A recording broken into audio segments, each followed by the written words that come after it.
All right, we welcome you back to another episode of Tornado Talk here on Monday, September 29th, 2025.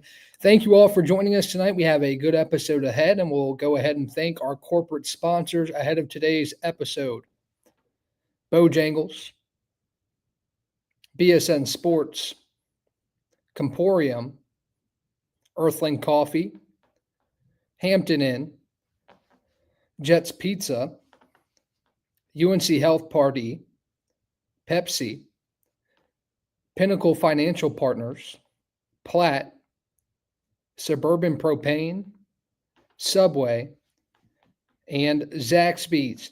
So we'll start the show today by doing a weekly roundup, looking at the week that was for the Brevard College Tornadoes athletic teams. Brevard women's soccer stayed perfect to start the week, down in Greensboro 5-1 on the road in their first road contest in the USA South this season. Men's soccer earned its first winning decision of the season on Tuesday, blanking Covenant 4-0 at Islamel Family Field. It was a good first win for the men's soccer team at home. Volleyball fought but ultimately fell in the conference opener at home on Tuesday against Greensboro. Facing a lengthy weather delay, men's soccer dropped its conference opener against Southern Virginia at home on Saturday. That was a 2-1 game. A late goal by the Tornadoes cut into that deficit, but couldn't come out with the win. Now, Brevard College Cycling had another successful weekend ahead of nationals, earning a handful of top finishers at Lees-McRae. In the women's A cross country, Nicole Bradbury earned first. Kiara Lilick was second. Lily Rose Maroy was in third. In women's B cross country, Cecilia Link was first. In men's B cross country, Logan Vanderpool second. In men's C cross country, Elliott Salisbury was in second. In women's A dual slalom, Kelly Lawson earned fourth. In men's B dual slalom, James McKinley was first. And in men's C dual slalom, Ned Brozema was first. So that'll put us to our first guest here tonight. I want to welcome in Brevard College head coach of the cycling team, Brad Purley. Brad, how you doing tonight? Hey, Ryan, how's it going? Going all right. So I want to talk about your season as a whole before we get into the Nationals talk. A lot of different races at different courses and a busy season. What are some main takeaways from the regular season before you guys get ready for Nationals? It always goes by really quickly. We had 4 travel weekends this fall so far for our conference calendar, all over the Southeast for the most part. So each of those consists of a whole lot of racing. You know, we have 5 disciplines within those 2 days. Within those 5 disciplines, we also have the men's and women's races, and then the different categories, as you mentioned, too, from kind of that elite all the way down to the beginner categories. So it's been really good, honestly, coming off of the devastation of last year with the hurricane and, among many other things happening around this area of the country, not being able to race bicycles throughout the fall as planned. It was nice to have our full roster be able to race all 4 of those weekends, and things have gone well. I think we use these events as building blocks, as opportunities for rider experience, both on and off the bike. The team bonding aspect as well as the training side of it. So they went pretty well. We've unfortunately been dealing with some unfortunate injuries. We have a couple students that have been now taken out for the entire season due to some injuries sustained in the past month. Overall, though, I mean, we have a great team. The team atmosphere is phenomenal. They make my job easy in that aspect. We have a lot of great kids, and there's a whole lot of excitement building now, or has been being built already, looking ahead to going to Colorado for nationals. Yeah, and obviously that's the big end goal at the end of the season. From a focus standpoint, week after week, especially as it gets closer, how do you try and keep your team geared in on what is ahead before they get to the Nationals race at the end of the season? I mean, trying to stay healthy is the biggest one right now. We have a good number of students that just finished their collegiate season yesterday with the Lees-McRae weekend, because we had many students in the team that unfortunately were not able to take to nationals. That didn't qualify, both either within the team or within the USA Cycling parameters. So we're celebrating the end of the season with those students, and it's I mean, to answer your question, what can we do to prepare? It's This weekend, as an example, we had a certain number of our students sit out certain races, like the downhill, for example. It is kind of notorious for crashes and injuries. Trying to do our best to kind of mitigate that and minimize those injuries. But and then simple things as well, like course recon and trying to collect some intel on where we're going to be headed out there at Powderhorn Resort in Colorado. So looking at elevation profiles, course maps, trying to plan as much as possible for dealing with the high altitude out there. And especially, this week, a big deal for us now that we are done racing, and the very next race that we're going to do in 2 weeks will be nationals. The huge focus in this 5-day period right now is equipment too. So we're making sure that we're getting all the equipment dialed, bringing spare items out to the trailer, trying to pack things to get ready for that trip. So it's all over, juggling a lot of things right now. So as you prep for this race in Mesa, Colorado, October 9th through the 12th, you had 7 individual title winners last season, and that's something that, correct me if I'm wrong, is pretty hard to replicate. But what are you hoping to see from your team in this race? Yeah, last year, of course, is still pretty fresh in our minds, and we have vast majority of that team still at school this year. We have a couple of, like I said, injured, and one that's just unable to go because of a contract conflict, unfortunately, on his end. But no, I mean, you're right. It's very difficult to replicate that. So we're not looking to, we're going with a fresh mindset, I guess is the way to put it. Where we're trying to, it's new competition for us, a very high level competition, across the country from these different schools. It's an entirely new venue. And for us, the composition of the team and the kids we're taking out there, is pretty different than last year in some ways too. So it's kind of a standalone thing where it's a fresh start and fresh opportunities, but certainly fresh challenges too. So as somebody that's new to this sport, doing my research today to kind of compile some stuff, I realized you had 4 women in the top 10 in the Omnium. Is that correct? Yes. The Omnium last season, with Kiara Lillick winning that title, and 3 men also in the top 5 with Cole Punchard winning. For those who don't know, the individual Omnium is awarded to the top all-around rider. First, I want to ask you, just from a clarity perspective, is that something that's awarded after the race once they compile all the results? And how important do you think it is for your team to be well-rounded and be able to do a bunch of those events? I think historically our program that's kind of been the way we do it. We have a lot of student athletes that for better or worse, we lean on pretty heavy to do not just what you might call their primary discipline, but the others as well, just because they have the skill set and the ability to help the team in a way perhaps they might not have thought when they initially entered as a freshman. So the individual Omnium is awarded at the end of the weekend. That's after all events have been done, the downhill, dual slalom, cross country, short track, and team relay. So and for that, they compiled your top 3 results from the individual races to put towards creating that podium, that award. So it's certainly, whenever we're in an opportunity, in a situation where we can capitalize and have students score highly in those categories, of course we want to take advantage of it, because it's a great reason to celebrate and to bring something back to Brevard. But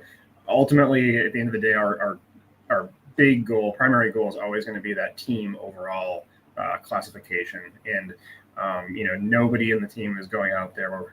We're not bringing anybody out to Colorado to race for an individual result. They're all going out, and the goal is to contribute to the team as a whole. And if hopefully we're in a situation where we have individuals that have some great results and compete and put some points on the board on the individual side of things as well. But that's when you have a team, that always has to be the goal, that try to be as well rounded as possible and shoot after the overall team Omnium. So this sport is a lot different preparation-wise than a lot of field and court sports, where each week you're going to a different course. I mean, you're going just like cross country or stuff like that. What does a week leading up to the race look like for you to try and get your team prepared? And is there anything that changes going into this week when the magnitude of the race is so much higher? It's definitely different. The conference races in most scenarios will arrive perhaps into town late Friday night, sometimes often Saturday morning. So there's very little recon of the courses, the tracks that the team will be racing on. Oftentimes, we call it blind racing in some ways, where they're going to be seeing some of the features and parts of the course for the first time mid-race, just because that's how the school schedule works. It's just Saturday, Sunday, we're there.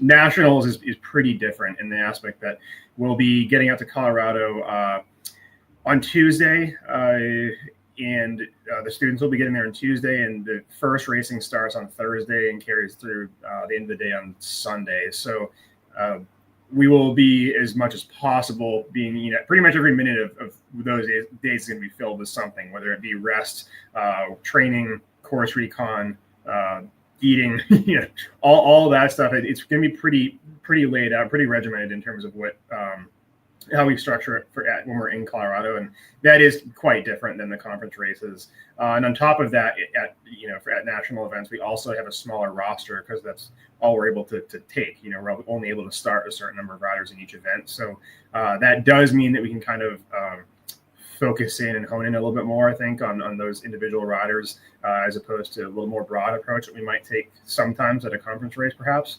And then with that comes the pressure in the different environment, and simply flying across the country with your teammates, that already kind of sets a tone for this is a different thing than just kind of hopping in the vans for a couple hour drive down the road. And the expectation and pressure is certainly nothing I ever have to remind the team of. They're already very much aware of that. I think a big part of my job is trying to refocus sometimes that energy in a productive place instead. So that is kind of the state we're in right now, and figuring out the way we can have students be in the best mindset possible looking ahead to this event. Now, talking about preparation, I've asked your athletes about this, and I think you would likely agree.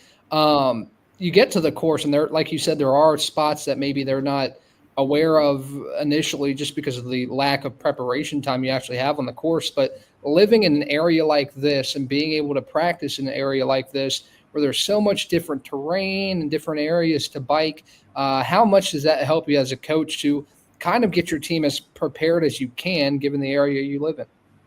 It helps a lot. I mean, we're very, very fortunate, as you said, to live here in Brevard with Pisgah, DuPont, you name it, all this stuff around us, and even the bike parks now with Ride Rock Creek and Cayuga just down the road. So it is very nice to be able to pretty easily generate ride, whether it be training routes, destinations in our immediate area, based on very tailored to what the athlete is looking to work on for that particular session. So the training sessions that our downhill team, of course, for example, will be doing compared to our cross country endurance team, often some days may look pretty different, and it's nice because we have, without even sometimes often don't even have to drive anywhere, and we have that ability to kind of hit those points and hit those specific areas of skill work, fitness work, combine both of those right within town here, within riding distance most times. So that is a huge part of it for sure. And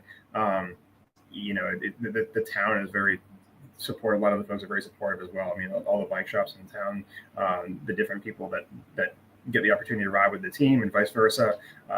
It helps a lot for sure that they're able to have those resources around us. So when it comes to recruiting, I want to ask you about acquiring talent, because you see a lot of athletes from Canada and from areas outside the U.S. How do you kind of approach recruiting and kind of pitch to these athletes to come here to Brevard? Kind of, there are a lot. I don't know. There are kind of all the above. One thing that has been pretty successful for us, very successful, I would say, is having our students help me in that process, because it doesn't really matter how many times I could send emails, do cold calls to folks, to families, to recruits. That can be very, very effective, but nothing is as effective as a current student in the team that may have even just a kind of a basic relationship with a potential recruit, having that student reach out to them, whether it be at a race in person or online, sending a message on social media. Any of those, kind of in anywhere in between those two extremes of the official email from me, phone call from me, to them just kind of reaching out and sending a quick note or commenting on an Instagram post they put. You know, I'm up for whatever is going to bring in quality students to the program here, and it helps a lot. I'm grateful that our students have been very willing to help in that process, because nobody can describe what life is like as a student athlete at Brevard better than a student athlete at Brevard. So that is something that we're constantly working on. And yeah, like you said, we've have a history that I'm really happy about, very proud of. We've had a lot of pretty strong Canadian influence in the program here, and they've all been great kids, great families, and great students. And then of course, yeah, it's always a huge plus when they're talented on the bike too. So hopefully that's something we can continue to do. But it's that process, the recruiting process, you know, never actually stops.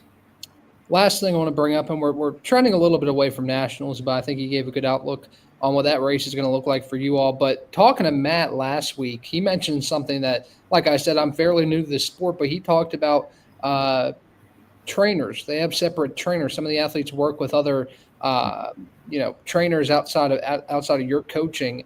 What does your line of communication look between these trainers, and how do you two kind of work together?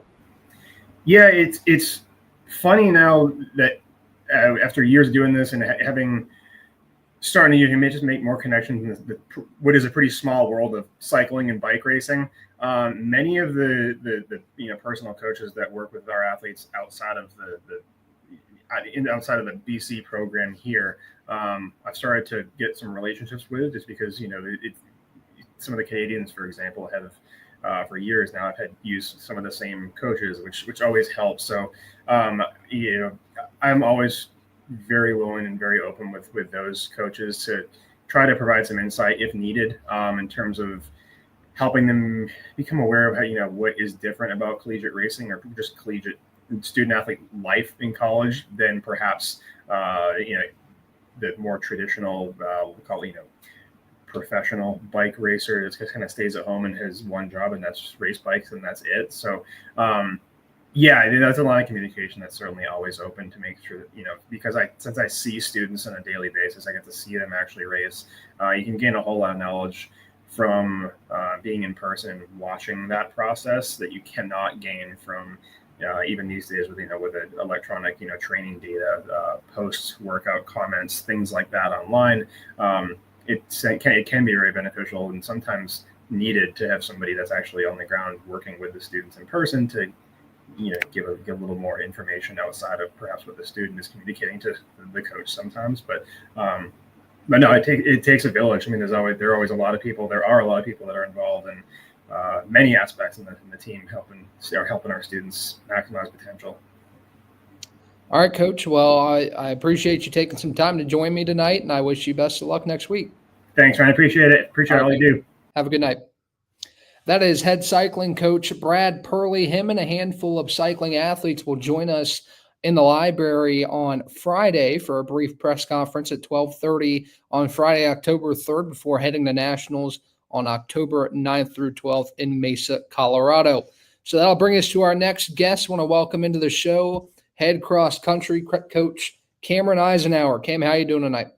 I'm doing well, Ryan. How are you? I'm well. Thanks for joining me tonight. And this is the first time we're formally chatting after the second annual Brevard Cross Country Classic. It was a bit of a wacky day, to put it lightly. Multiple weather delays, but from an operations standpoint, it felt like everything went smoothly outside of a tent blowing over that we had to handle. That's about the only crazy thing that happened during that weather delay. How did you not only keep things going from an operations perspective while also keeping your athletes ready to race? So the athletes know the warm up. They know the plan. So we prepared for a normal warm up, and then after that, we just tried to stay warm, do some strides, and stay as loose as we can. And then just informing coaches of when we're going to start races and all that, and then having to redo that with the second delay. But overall, I thought operationally it went well, and there was a lot of teams there and athletes, and I thought it was a great experience for everyone there. So two athletes recognized on senior day. It was a rainy one, but I think we got some cool pictures of that. Owen Plusar and Victoria Sylvester. Talk about the impact those two have had and continue to have on the program throughout their senior years. Yeah, they're both great people. They work really hard and they put forth a lot of effort, and really proud of the improvements they've made over the season thus far. And we're looking forward to seeing how it will progress through conference. So your athletes this year, what kind of improvement have you seen from them, and who's kind of sticking out as some athletes to watch moving forward as you guys go throughout this year and into next year? Yeah, on the men's side, we really picked up the mileage over the summer, and we've been dialing in the pace and having some solid workouts here lately. We're looking to put it together next Friday and then the following Saturday as well, as we have back-to-back races. But two, I'd like to highlight Ethan Carlin. He's done a wonderful job at following the training and executing it and being mentally tough. And then the other is a freshman named Alex Rich. He's done a great job. He ran his first 8K at home and debuted fairly well, in my opinion, and really was happy to see that. And then on the women's side, Allison Williams, freshman, she had a phenomenal race. She had a lifetime PR, and improved by over a minute from her first race. So excited to see how she progresses throughout the seasons and kind of leads the team as our top runner. So you mentioned a little bit, you do head to Charlotte on October 10th for the Royals Cross Country Challenge, but you had a little over 3 weeks to rest. When you get to that point, you will have had that break. How have you seen your team improve throughout the last few weeks? You know, you had that race at home and you're getting to build on that. What have you focused on from a coaching perspective to help this group? So we've definitely focused on threshold pace, and we've definitely focused on race pace. We do a great job on the men's side through 5K of the race, and then we start to fall off a little bit. So we're working on kind of maintaining pace throughout the later stages of the race. And then on the women's side, we're just working on running paces that are faster than what we need to run, so we can go out quick, kind of surge in the middle, and then finish strong is kind of our game plan going forward. And this week's will be a hard week, but next week we'll kind of dial it back and get ready for the race. So on that note, how important is a break like this when you've had a busy front half of the season to have a break like this, almost 3 weeks and some change, when you have less or 3 races in less than a month down the stretch this season? It's excellent for training and recovering and just building and stacking aerobic development on top of each other.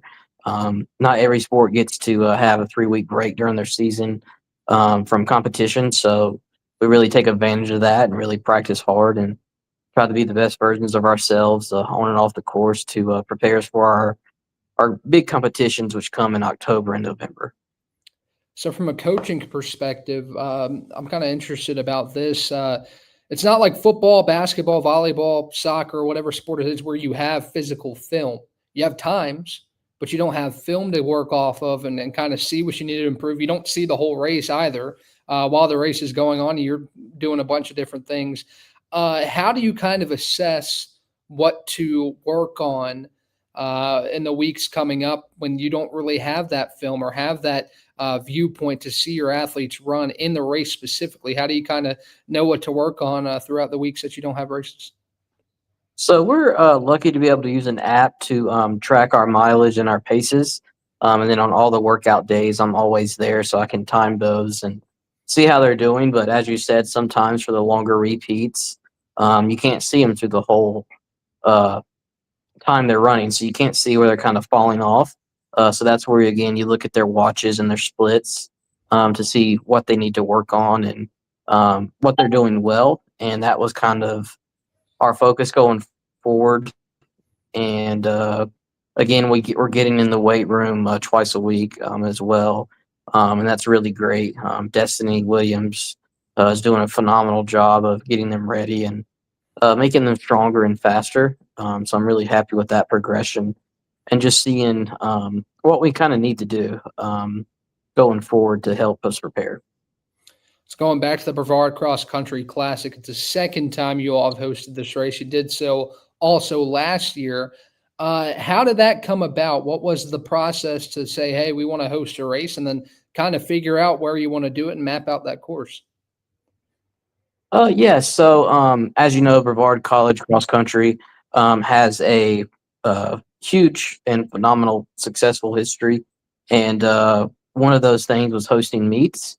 The last time they hosted a meet was in Gone Farms in DuPont, and that was, I think, the '87 national championship meet they hosted.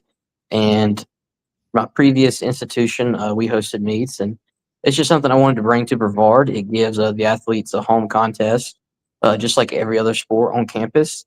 So I really enjoy that.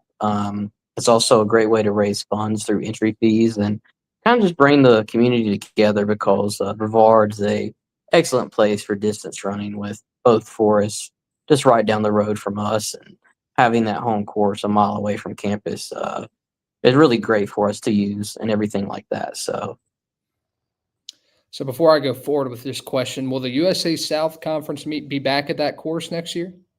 Yes, so we will be hosting the USA South Cross Country Championships next fall.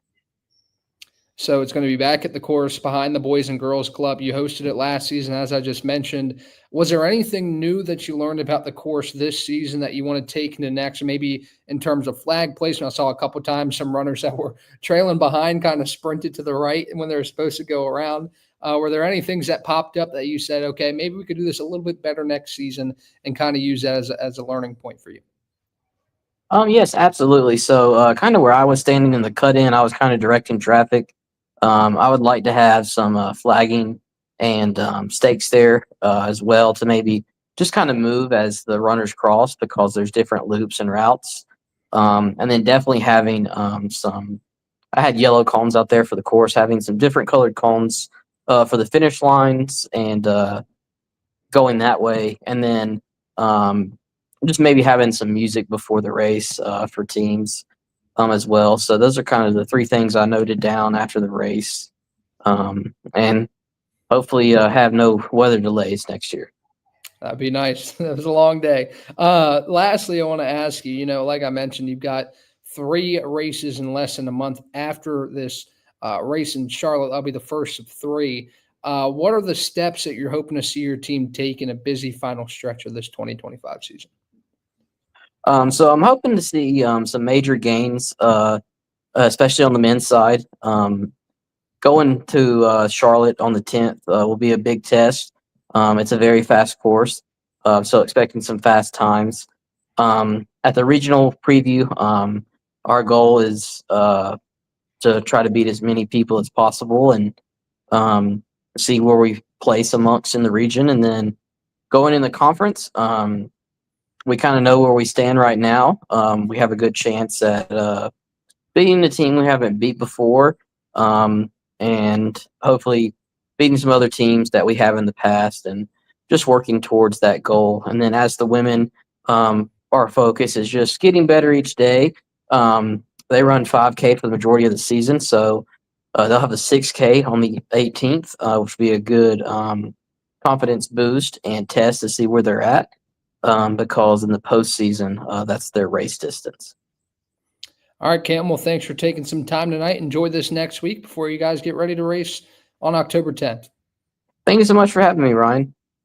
All right, that is head cross country coach Cam Eisenhower. Again, the Brevard cross country team heads to the Royals Cross Country Challenge in Charlotte, North Carolina on Friday, October 10th. And on the 18th, they will be in Salem, Virginia, racing at Roanoke College. All right, we're going to go to our pre-recorded segment. We talked with head coach El Dana earlier today, and you'll hear from him right now. All right, back here on Tornado Talk as we continue to move through tonight's show. Pre-recording with men's soccer coach El Dana. El, how you doing tonight? Good, Ryan. Thanks for doing this. Yeah, thanks for hopping on for a few minutes. I want to start talking about the positives from last week. You earned your first winning decision of the season, emphatically defeating Covenant 4-0. What were your initial takeaways from that game?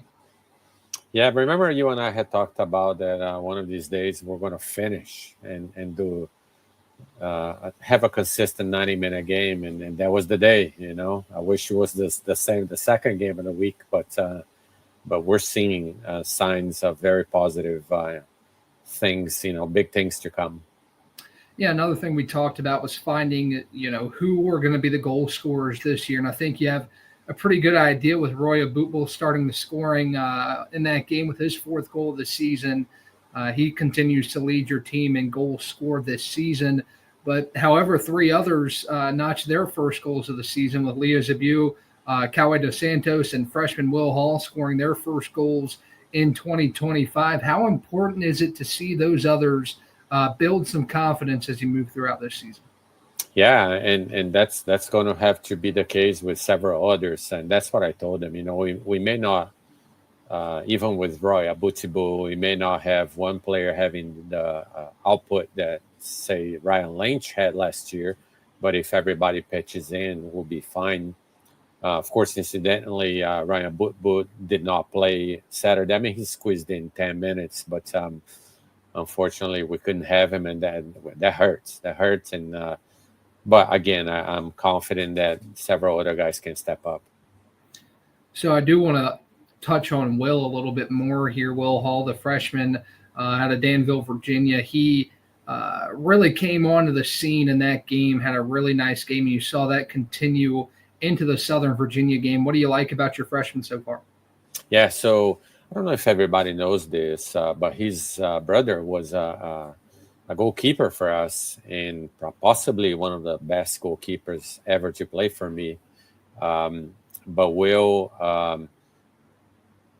you can tell that he's going to be special. I think, sometimes doors open earlier than you think, and if you grab it, you run with it.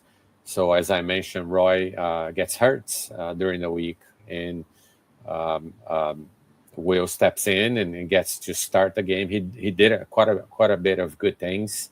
I think it's a lot of pressure on a freshman to have to be the goal person replacing our leading scorer, but he did a lot of things that could have created a goal. If you remember that second game of the week, we should have opened 2-0 within 15 minutes. I mean, we missed two wide open goals, but it is what it is. But I like his strength, I like his speed, and I like his demeanor. I think he's the kind of player that doesn't get rattled. So in that Covenant game, they had some opportunities there, 17 shots, but only 3 of them on goal. And I think a lot of that goes to Leo Zabu on the back end defensively. He's been really impressive. But what have you liked as a whole from your team's defense to kind of limit those quality opportunities?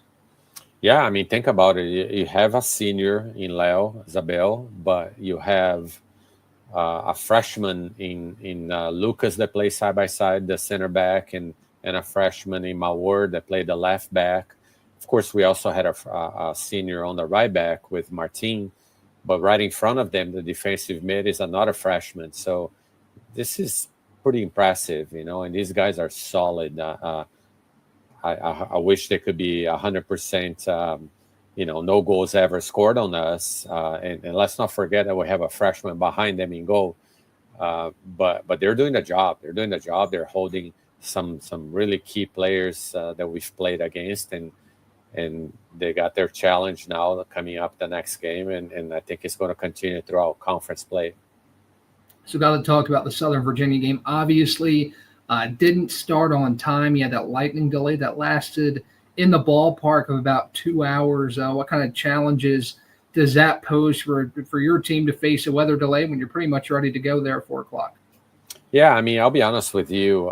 It hurt. It hurts, and I mean, it's easy to tell. Athletes they have their routine, especially the pregame meal, and how they psych themselves up for the warm-ups and everything. And then you got to hit after hit after hit. It messes with you.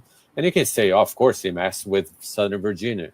And yes, but I'll be honest with you, Southern Virginia, anything they could get that day would have been to their profits, i.e., this is the first time they ever beat us. So they came here hoping that they could maybe play a little bit of a counterattack game. And to their credit, they play very well. But I think it hurt us a lot more, I think. So having a game like this early in the conference season is going to sound weird, but it might serve as a positive when you look at it retrospectively at the end of the season, because you could really tell that Southern Virginia wanted to win that game bad. And you kind of know now, and you probably knew it coming in, that you would have a target on your back, but now your team knows what that's going to look like. How important is that for them to see early on, like, hey, night in, night out, we're going to get the best from every team in the conference? Yeah, and this is always a shock for especially new players. And we had a lot of them either start or get to play that game. This was their first. It doesn't matter that you played a hard schedule prior to conference.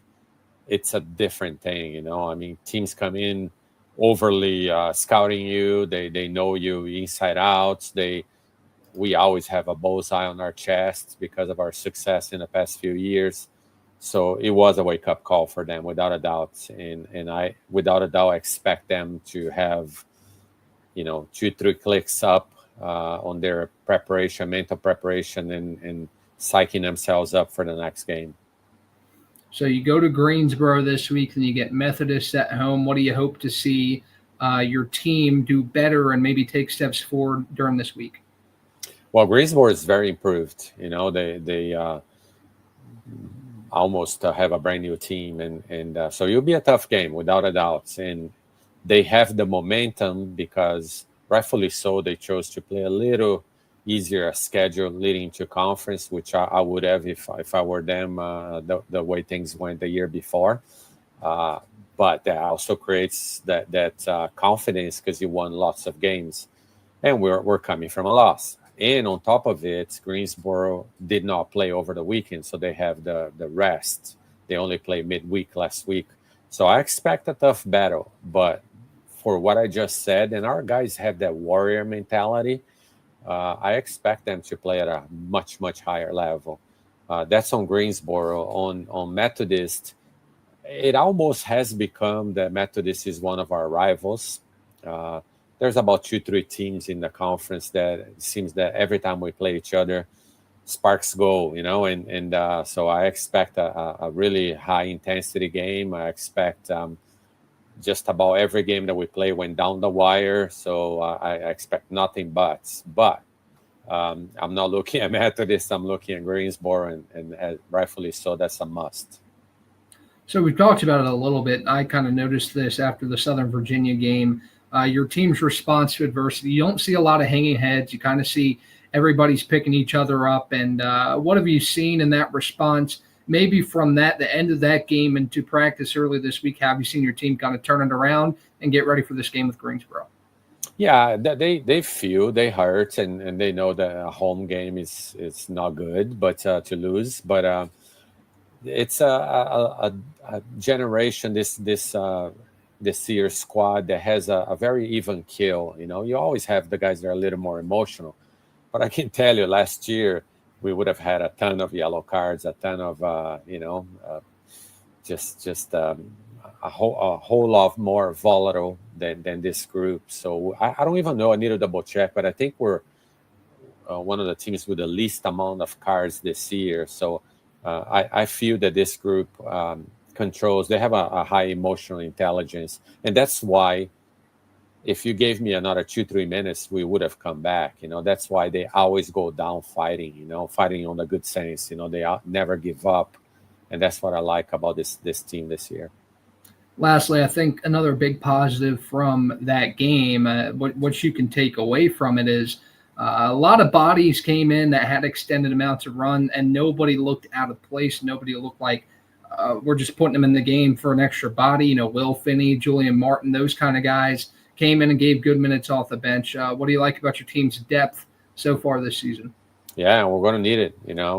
We push them. We put a lot of pressure. It may sound, like a catch-22, but sometimes it's easier to start a game than it is to come from the bench, because more often than not, you come from the bench having to give a lift, and unless it's a blowout. But we don't have many of those, and so it's tough. It's tough, and those guys, like you said, you mentioned a couple, but there were others that that's what we're going to need, because if we don't get that, somehow that injury bug will start hitting the starters, or those precious minutes that you bring somebody to have a chat before you put them back in, they're pretty important. All right, Coach. Well, thank you for joining me today for a few minutes. I'll let you get on and prep for Greensboro. I appreciate you. Have a good night. All right, that's men's soccer coach El Dana preparing for Greensboro on Tuesday at 6:30 before a home match against.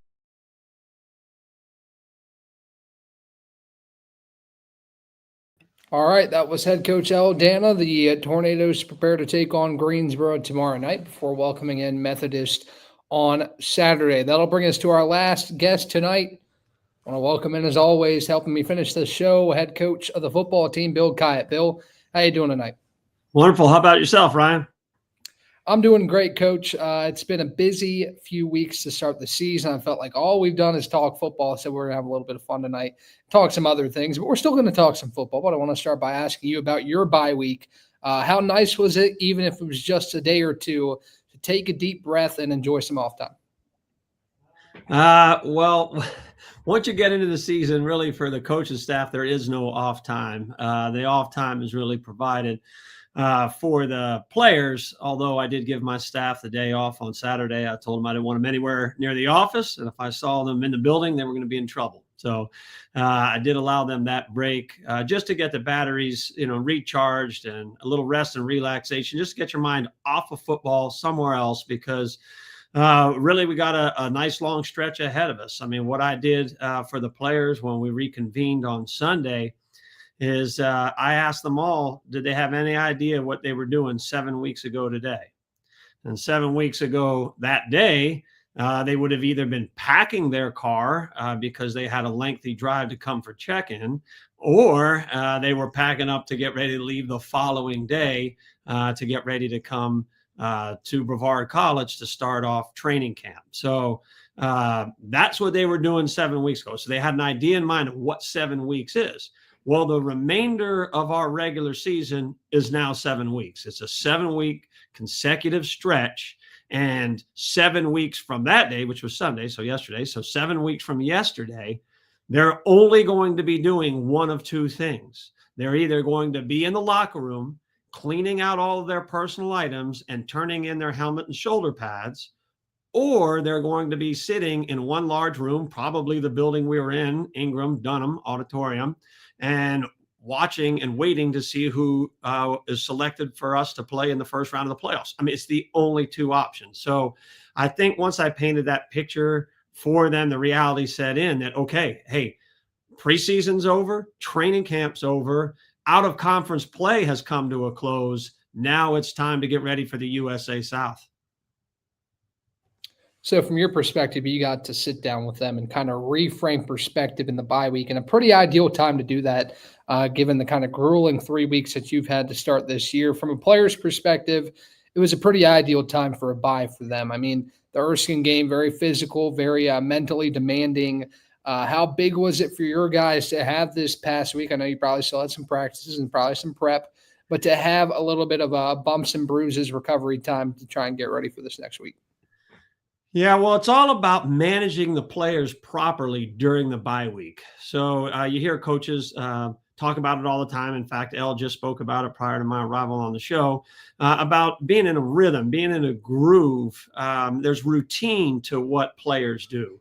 And to get them out of that routine, what does that do for their performance the next time that they're out on the football field? So how can you get these guys to stay within routine, but at the same time take advantage of the fact that you do have a bye week and you shouldn't be playing a full-blown physical game on Saturday where now guys are limping into the following Tuesday and Wednesday. So it's an art.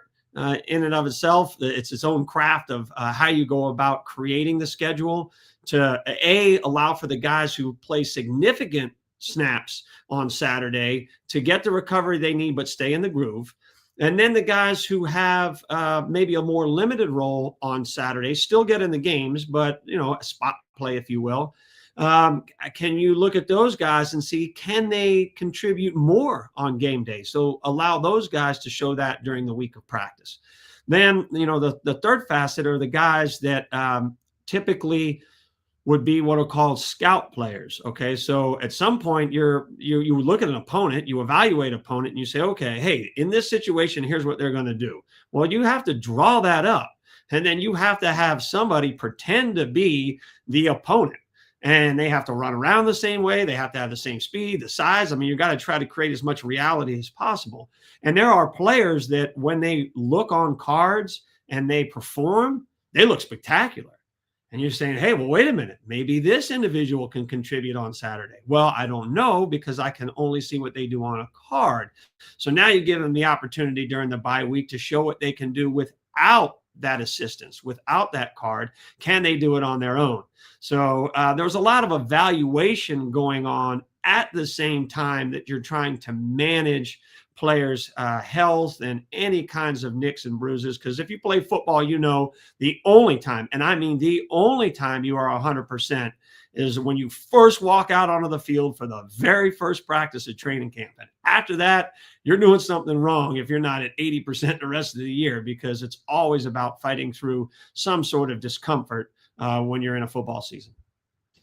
So before we talk Belhaven, I said we're going to have a little bit of fun tonight. I'm going to ask you a couple fun questions. You talk about that day off that your staff took. I'm assuming that you probably took a little bit of time off as well that day. What's your ideal activity on a day like that where you say, you know what, I'm not going to worry about football, at least not my team today. I'm going to have a day with my friends, my family. What are you doing on an off day like that?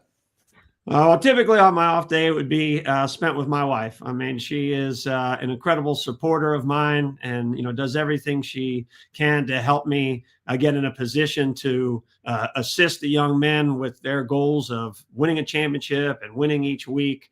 And what she gets stripped of is time, the most valuable commodity time. I don't really get to see much of her during the season. So unfortunately, during this bye week, she had to be out in San Francisco with a family friend who was going through a little something. So she was not available this weekend. So when I was not in the office monitoring to make sure that no coaches came in, then when I did get to the house, I actually got to watch some college football. So it was fun to see what people are doing now. What are some of the trends out there? Because the only trends I see are really the USA South or any of our opponents and who they're playing against. So I kind of see, hey, what's everybody kind of doing on 3rd and 1? What are people doing when they get in the red zone? What kind of pressures are big now? So to see some of the schemes that people are getting into now, and then, it's always fun to see these random scenarios that pop up during games and see how certain head coaches will handle it. Will they use a timeout? Will they take the 10-second run off? Will they elect to kick the field goal? Are they going to go for 2? I mean, that's really the fun part for me. So it's not about watching a particular team or sitting back and watching a certain conference play. I just love any games. And, in this day and age of streaming, I'm not limited to UHF and VHF and changing channels and bunny ears and static and all that kind of stuff. I have a lot more options. So I just change and find whatever's on and I go with it. And it matters not to me the level of play. I just want to watch some football and like I said, see what's trending these days. So I want to put you in a hypothetical scenario. It won't be hypothetical in a couple of days because you will be on the bus heading to Jackson, Mississippi. But if you're in the car driving to ISML Family Field, or if you're on the bus going to play Belhaven, what are you listening to get yourself pumped up for the game? I've heard a lot of different answers, and I'm interested to hear yours tonight. Okay, well, it depends. All right, so and what I mean by that is this. If it's a long ride, I need something that I can sing along to that won't get the heart rate completely up. So I'm really a country music fan at heart. So for me, what's out these days in country music gets a little bit further away from what I like. I'm more of the 90s country, but I grew up with a father who loved country music, and I'm talking like on 78s, if you even know what that is. I mean, that's an old-timey record. If you don't know what it is, look it up. So, I mean, you're talking music from the 30s, 40s, 50s, and 60s. I mean, that was the country music I grew up on with my father. So I'll listen to things like that where I can just sing along and then just drift off into nowhere. Now I'm very eclectic in what I listen to. So when it comes down to getting ready and getting hyped up, now the speed changes with some of the things. So there's a little more speed involved, a little more metal involved, if you will, and the pace picks up a lot. And I can actually understand the words. Maybe others can't, but it's really about the beat, the pace of it. Love that. So I want to get back to talking a little bit of football here because we do have a big game coming up at Belhaven. It's the start of conference play in what seems like a wide open USA South. I mean, nobody has really, made a case for the top team quite yet. And you guys were in the mix in the preseason poll. I believe all three of the top teams were separated by less than 3 points in the voting. The non-conference games were big. You guys went 2-1 in non-conference play. But how important is this game to open conference play, knowing those games carry just a little bit more weight? Right. So, I mean, that's what I had to have the players understand, was that regardless of 0-3, 3-0, or anywhere in between, that record matters not towards the USA South Championship. Now, what it does matter toward is the state of the union of our program. And where are we? Where are we physically, mentally, with the capabilities? What can we do with scheme? What can we do with personnel? And all of that. And really, what's truly important is our confidence. I mean, do we feel like we have a shot at this title? So it was important for us to see a variety of offenses, defenses, special team styles, sizes, speeds, effort. I mean, all sorts of different things. So those three teams were in no way the same that we played. So we've got to see a lot of different things, if you will. So that will help prepare us with all of the different identities that will surface during the time in the USA South. Now, the only one that matters at this juncture is Belhaven, because that is the next opponent. That is who we have on Saturday. And, there's some things that go into playing Belhaven. First thing out of the hat that's the obvious is the travel. So the travel is far different than with any other opponent in our conference because of the distance. So we're going to have to break this trip up. It's a healthy bus ride. How's that low back going to feel after 12 hours or so of riding on that thing? As comfortable as Young Transportation is, it's still a bus. So, we'll see, what these bodies are like. So again, now we get back to managing, much like having to manage that bye week that I was talking about. We got to manage a trip. So that's one component we got to get over. Now we're also playing the game at 11 a.m. kickoff. That's totally out of routine. So I understand that at Central Time, it's really noon to our body, but nonetheless, that is still 11 a.m. You got to get up. The alarm's got to go off super early on a Saturday that they're not used to. So we got another thing that we got to work through. So, there's some things there that we got to look at. Now, who the heck are we playing? We're playing Belhaven. All right. Well, I've seen their out-of-conference schedule, and they played some tremendous competition. Okay, I'm talking top 25 ranked D3 opponents. So they took the approach that we did, which is, hey, play these high-end opponents during the preseason or out of conference. And that way you've seen the best. You have been battle tested, and now you can take all of that experience into the USA South. So they've done that. Brevard has done that. Now, what has Belhaven done in the past 3 years? I don't know, 7-1. 6-2 and 5-3 in conference play. So that's a lot of victories in the past 3 seasons in conference play. So Brevard College, not too shabby ourselves. However, this is going to be a clash of the Titans, in my opinion, with their style of play. It is big, physical, aggressive. And these guys are very, very well coached and always in the right spot. And one thing that I've learned from my time at Brevard College, boy, if you can get your players just to do the right thing, execute properly, you have a very good chance of winning the game. And that's what Belhaven's identity is. Sure, it's the big and the physical play, but it really is about their being in the proper locations, doing the right thing, which gives them those opportunities at victories, and they usually end up with them in the USA South. As you mentioned, 2 ranked opponents for Belhaven in the first 3 weeks of the season. They surrendered a handful of points there, 49 points and 65 points against Trinity and UW River Falls. And your offense has been great. What are the keys to get going offensively early against a defense that has surrendered some points? Yes, against better talent, but you know you can score on this team. Well, the first thing is, when we go out on the field offensively, you don't need to try to score 7 points on every single play. Now, there is no play where we're saying, hey, let's get tackled and only get 2 yards. I mean, certainly you're trying to get in the end zone. But, I mean, if we don't have to do things that go outside of what the play calls for to try to just rack points up. That's not the type of defense. And I know you might think that based on that statistic that you just put on the screen. But, again, it's the opponent and the mentality. When a D3 opponent plays another D3 opponent, oftentimes I see teams trying to pour it on. When I see a Division II team or going against a Division I or a FCS versus FBS, I mean, they don't try to rack scores up like that. It's about making sure that everybody gets an opportunity to show what they can do out on the field. So it's all up to the head coach and their approach. So to me, that statistic means absolutely nothing. Now, I know to other people it's great and you want to put it up and you want to discuss it. But for me, that means absolutely nothing. I know what Belhaven's all about. I know what they do in conference play. I know how difficult it has been at times to score on them, just ourselves working against this defense. So, and when you're going against something sound, you cannot allow cracks in your own armor. Otherwise, your deficiencies will be exposed.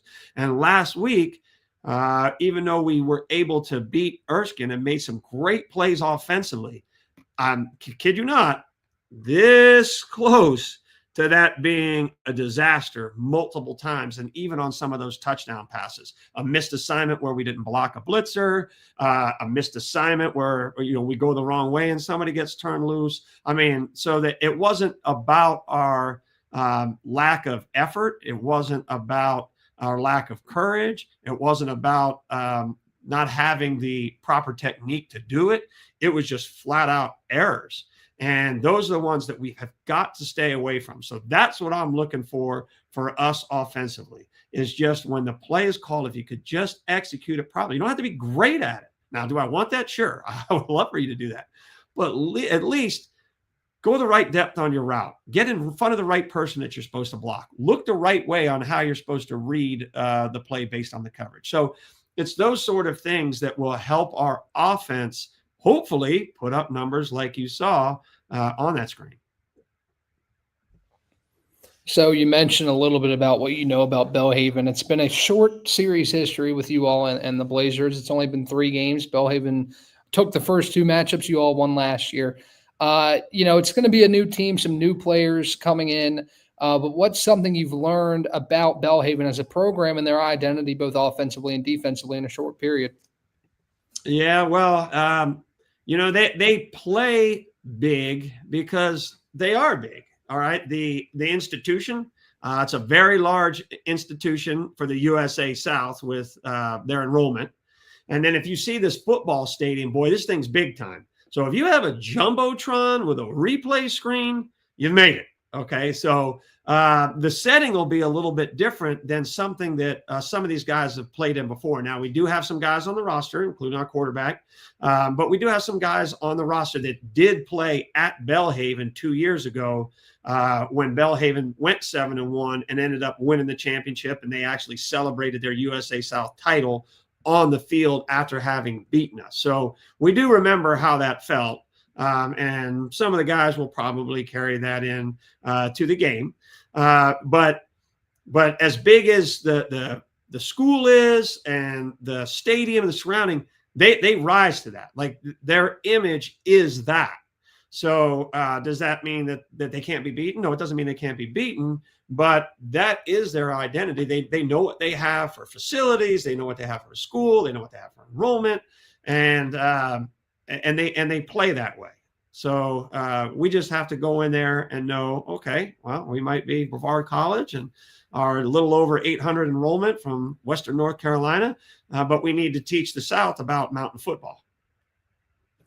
Lastly, you touched on it briefly. It's a long road trip. You mentioned over 12 hours on a bus. Young transportation is great, like you said, but it's still a bus at the end of the day. And I've been on those buses before, and no matter how comfortable they are, you always end up having a little backache when you get off that bus.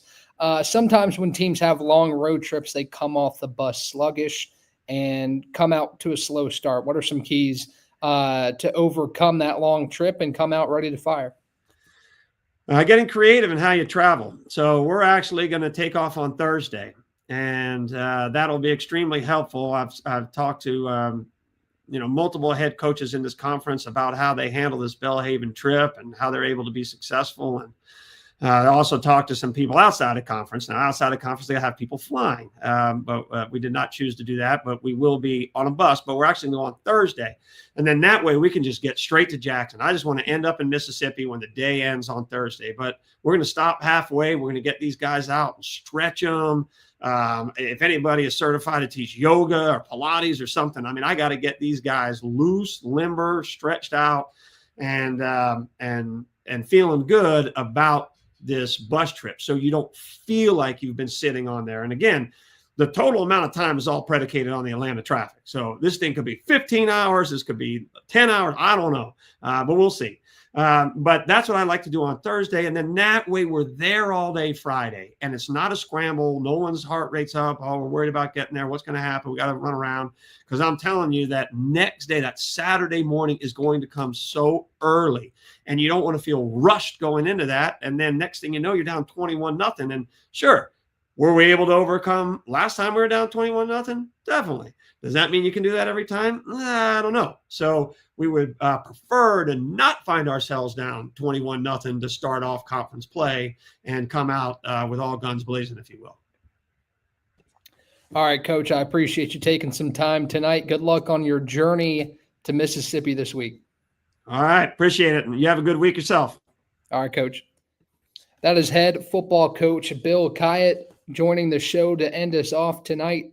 The Tornadoes and the Blazers kick off at 11 a.m. in Jackson, Mississippi on Saturday, October 4th to open USA South Conference play.